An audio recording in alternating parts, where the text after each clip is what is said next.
What Irish people were enslaved in America. The Irish began arriving in the early 1700s, and at first they were treated better than the other slaves. They weren't beaten as often, and they weren't shackled to walls. But that didn't last long.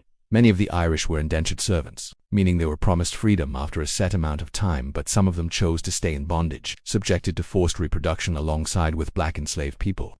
And over time, their descendants became known as Black Irish or Irish slaves. During the American Revolution, many of them fought for the Patriots, and after the war, they were granted land in what is now western Pennsylvania.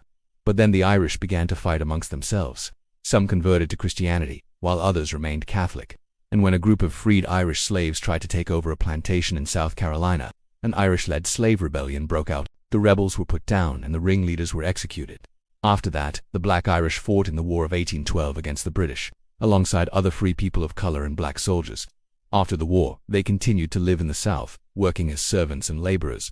And though they faced discrimination and were often in poverty, they also had a strong sense of community and pride in their heritage.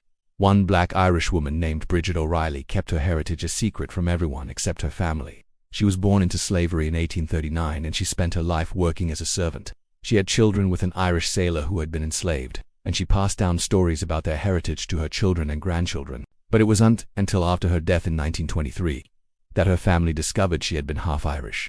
So though the Black Irish may have lost their freedom during slavery, they never lost their identity. In fact, DNA testing has shown that many Americans with Irish ancestry also have African ancestry, which means that the Black Irish could have been the result of a much earlier event, such as the 1619 arrival of Africans in Virginia.